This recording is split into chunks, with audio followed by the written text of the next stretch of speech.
సూర్యాపేట జిల్లా హుజూర్నగర్ పట్టణంలోని సింధు ఎముకల ఆసుపత్రిలో సర్జరీ వికటించడంతో శివయ్య అనే 20 సంవత్సరాల యువకుడు తన కాలును కోల్పోయాడు. మఠంపల్లి మండలం చౌటపల్లి గ్రామానికి చెందిన 20 ఏళ్ల యువకుడు శివయ్య 3 రోజుల క్రితం మోకాల క్రింద ఆపరేషన్ కోసం ఆసుపత్రికి చేరారు. సదరు యువకుడికి సింధు హాస్పిటల్ వైద్యులు శస్త్రచికిత్స నిర్వహించారు. అది వికటించి శివయ్య పరిస్థితి విషమించింది. కాలు పూర్తిగా పాడైపోవడంతో మెరుగైన వైద్యం కోసం బాధితుడిని ఖమ్మంలోని మరో ఆసుపత్రికి తరలించారు.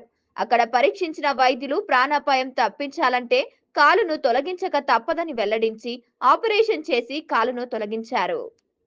డాక్టర్ ఏమన్నాడు?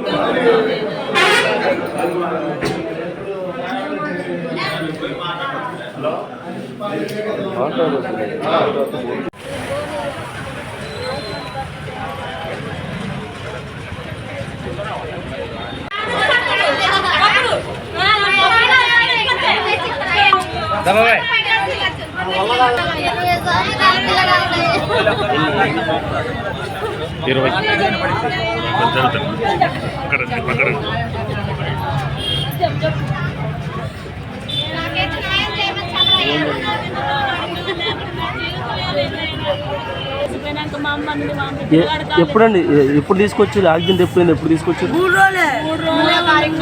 టైం 3వ తారీఖు తెల్లవారు 6ంటికి జాయిన్ చేసిన శనివారం నాడు ఆపరేషన్ ఖమ్మంలో ఏం జరిగిందండి? ఖమ్మంలో కాలు తీసేయరయ్యా. పేరమ్మా మీ బాబు పేరు?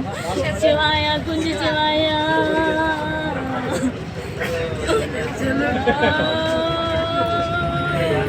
పెద్ద బిడ్డలు బొమ్మడు